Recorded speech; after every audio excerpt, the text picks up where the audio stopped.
ఇప్పుడు వార్తలలోకి వస్తే వార్తలలో ముఖ్య విషయం ఏమైపోయింది ఏంటంటే నిన్న మన తీర్మాన్ మల్లన్న ఎవరైతే ఉన్నారో ఎమ్మెల్సీగా ఎన్నికైనటువంటి కాంగ్రెస్ తరఫు నుంచి ఎమ్మెల్సీగా ఎన్నికైనటువంటి తీర్మాన్ మల్లన్న పైన షోకాజ్ నోటీస్ ఇచ్చారు ఒక వారం రోజుల క్రితం. అప్పుడు దాని తర్వాత అతను ఆ షోకాజ్ నోటీస్కు ఆయన రిప్లై చేయనందుకు మేము మిమ్మల్ని సస్పెండ్ చేస్తున్నామని చెప్పేసి నిన్న కాంగ్రెస్ నుంచి గెంటి వేయడం జరిగింది. ఎందుకు గెంటి వేశారయ్యా అని అంటే తీర్మాన్ మల్లన్న అతను కాంగ్రెస్లో ఉన్నా కూడా కాంగ్రెస్ ప్రభుత్వము చేస్తున్నటువంటి ఈ యొక్క కొన్ని విషయాలల్లో ఈయనకు ఏకీభవించలేకపోతున్నాడు. ఎందుకయ్యా అంటే బీసీ కులగణన చేస్తాము అనే ఉద్దేశం మీద అతను కాంగ్రెస్ పార్టీకి వెళ్ళడం జరిగింది. అతనికి పార్టీ తరఫు నుంచి బీఫామ్ ద్వారా ఎమ్మెల్సీగా ఎలక్షన్ కండక్ట్ చేయడం జరిగింది. అక్కడ అతను బీఫామ్ ద్వారా ఎలక్షన్ కండక్ట్ చేసిన తర్వాత గెలవడం జరిగింది. గెలిచిన తర్వాత పెద్దల సభలో అయినటువంటి ఎమ్మెల్సీలో పోవడం జరిగింది. అక్కడ కొన్ని కాంగ్రెస్ ప్రభుత్వం చేస్తున్నటువంటి తప్పులను ఎండగట్టడం జరిగింది. ఇది ఈ యొక్క అతను చేస్తున్నటువంటి పోరాటం ఏదైతే ఉందో బీసీల గురించి పోరాటం చేస్తున్నాడు, అది కాంగ్రెస్ ప్రభుత్వానికి నచ్చట్లేదు. కాంగ్రెస్ ప్రభుత్వ పెద్దలు అందరూ ఏమైపోయిందంటే కాంగ్రెస్ అంటేనే రెడ్డిల రాజ్యం అయిపోయింది, ఒకటే వర్గానికి సంబంధించినటువంటి పాలన అనేది చేస్తున్నారు కాంగ్రెస్ ప్రభుత్వంలో ఉన్నటువంటి పెద్ద మనుషులు. ఇప్పుడు ఏదున్నా కూడా మనకు రాజ్యాంగం ఏర్పాటు చేసినటువంటి రాజ్యాంగబద్ధంగా ఏదైతే రిజర్వేషన్స్ ఉన్నాయో ఆ రిజర్వేషన్ కల్పించాలనే ఉద్దేశం అతను పోట్లాడుతున్నాడు ఈ యొక్క తీర్మాన్ మల్లన్న ఎలియాస్ చింతపండు నవీన్ కుమార్. ఈ చింతపండు నవీన్ కుమారు అతను ఎవరైతే ఉన్నారో అతను ఒక సమాజం గురించి పోట్లాడుతున్నాడు. తప్పేం లేదు. ఇప్పుడు 52% 55% ఉన్నటువంటి బీసీలు ఎవరైతే ఉన్నారో వాళ్ళు రాజ్యాధికారం చేయడం తప్పేం లేదు కదా. ఇప్పటి వరకు కూడా ఎవరైతే రెడ్డిస్ ఉన్నారు, కాపులు ఉన్నారు, వీళ్ళే రాజ్యం చేయాల్సిన అవసరం లేదు కదా. మామూలు వర్గాలు కూడా రాజ్యం చేయొచ్చు కదా అనే ఉద్దేశం అతను తప్పు లేదు. అతన్ని అందరినీ బీసీలు అందరినీ ఏకం చేస్తున్నారు.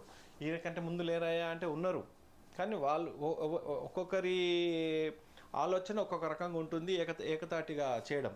ఇతను బలంగా వినిపిస్తున్నాడు ఏందయ్యానంటే బీసీలకు మాకు రాజ్యాధికారం కావాలి, పెద్ద సభలల్లో మాకు మంత్రి పదవులు కావాలి, మేము కూడా తక్కువేం లేదు, మా ఓట్లతో గెలిచి మీరు పార్టీల ఏమంటున్నాను పదవులు అనుభవిస్తున్నారు, మీరే ఎందుకు అనుభవించాలి, మేము కూడా ఉన్నాము, మా ఓట్లు మావి, సీట్లు మావి, పర్సంటేజ్ ప్రకారంగా మీరు మాకు రాజ్యంలో అధికారం ఇవ్వండి, అంతేగాని సీట్లు మీరే తీసుకుంటారు, ఓట్లు మేమేస్తే అనే ఉద్దేశం అతని అభిప్రాయం కరెక్ట్గానే ఉంది. కాకపోతే అంటే అతను ఎన్నుకున్నటువంటి ఏదైతే మార్గం ఉందో ఆ మార్గం లోపల కాంగ్రెస్లో ఉన్నటువంటి పెద్దలకు నచ్చట్లేదు. ఏందయ్యా అని అంటే కాంగ్రెస్ మా పార్టీకి ఉన్న సిద్ధాంతాలకు అపోజిట్గా మాట్లాడుతున్నాడు కాబట్టి మేము తీర్మాన్ మల్లను సస్పెండ్ చేస్తున్నామని చెప్పేసి అన్నారు. తీర్మాన్ మల్లను సస్పెండ్ చేస్తున్నారు, కానీ అతను తప్పింది ఇక్కడ నిన్న జరిగినటువంటి ఏదైతే సమగ్ర కులగణన అని చెప్పారు, ఈ కులగణన లోపల బీసీలను తగ్గించిర్రు, ఓబీసీలను ఎక్కువ చేసిర్రు, అంటే పెద్ద కులస్తులను ఎక్కువ చేసిర్రు. అంటే 50% ఉన్నటువంటి 52% ఉన్నటువంటి బీసీలలో ఎవరు పెళ్ళిళ్ళు చేసుకోలేదు, ఎవరు పిల్లలు కనలేదు. కానీ ఇక్కడ ఓసీలు మాత్రం పెళ్లి చేసుకున్నారు, పెళ్ళి అయిపోయినాయి, పిల్లలు కన్నారు. అంటే పెరిగింది. ఎప్పటికీ చేసినటువంటి 14లో చేసినటువంటి 2014లో కేసీఆర్ వచ్చిన తర్వాత చేసిన కులగణన ఆధారంగా చేసుకొనియండి, అక్కడ బీసీలు ఎక్కువగా ఉన్నారు, ఓసీలు తక్కువగా ఉన్నారు. ఇప్పుడు ఏమైపోయిందంటే మినిమం 30 లక్షల మంది బీసీలను తగ్గించారు. 30 లక్షల పైన బీసీలను తగ్గించారు. ఎట్లా తగ్గిపోతారు? 14 సంవత్సరాల తర్వాత 11 సంవత్సరాల తర్వాత పిల్లలు పుట్టలేదా, వాళ్ళ పెళ్ళిళ్ళు చేసుకోలేదా, వాళ్ళ జనగణన అనేది చేయలేదా, ఇవన్నిటి ఆధారంగా నవీన్ కుమార్ ఏం చేస్తున్నాడు అంటే పోట్లాడుతున్నాడు. ఇప్పుడు వాళ్ళకు మింగు లేకుండా అయిపోయింది. మా పార్టీలోనే ఉండి మమ్మల్ని ఇతను డిగ్రేడ్ చేస్తున్నాడని అతను తీసేయడం జరిగింది. కానీ తీసేసిన మాత్రాన అతను ఏం కుంగిపోడు. ఇప్పుడు రెట్టించిన ఉత్సాహంతో ఇప్పుడు పబ్లిక్ మనిషి అయిపోయాడు, ఏ పార్టీకి సంబంధం లేనటువంటి వాడు అయిపోయాడు. ఇతను ఏ పార్టీలోకి పోతాడో అని చెప్పేసి, లేదంటే కొత్త పార్టీ పెడతాడా, ఏం చేస్తాడా అనేది కూడా ఎవరికి తెలియనటువంటి విషయం జరుగుతుంది.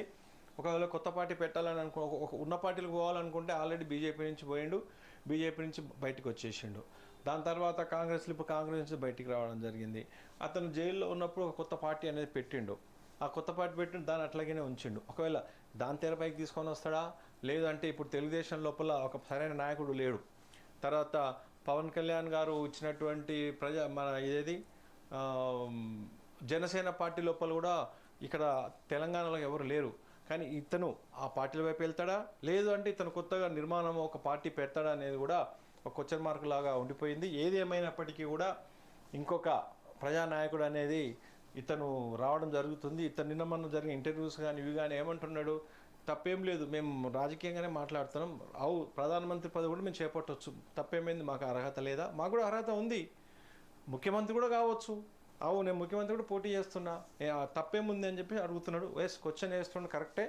దాని తగ్గంగా పోట్లాడి అతను మంచిగా ఉన్నత శిఖరాలకు ఎదగాలని చెప్పేసి కూడా కోరుతున్నాము. కాకపోతే ఏదైనా సరే ఉన్నత శిఖరాలకు ఎదిగే క్రమం లోపల చీటింగ్లకు పాల్పడొద్దు, మోసాలకు పాల్పడొద్దు. అంటే ఇప్పుడు ఉన్నటువంటి ఏదైతే మార్గం ఉందో ఆ మార్గం లోపల ప్రజలకు ఉపయోగపడేటువంటి విధానాలను, ప్రజలకు ఉపయోగించేసేటువంటి మార్గదర్శకాలను చేయాలి.